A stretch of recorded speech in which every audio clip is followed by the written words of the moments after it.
So guys, tara kain tayo. Kain muna tayo, kain. Ayan. Ang ulam ko'y piniritong tulingan. Nalipad-lipad na po ito eh.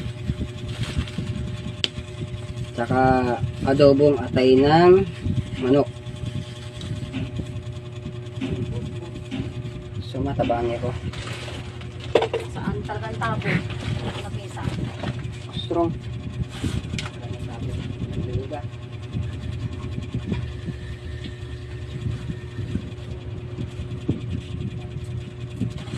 So yan guys, naghugas muna tayo ng kamay.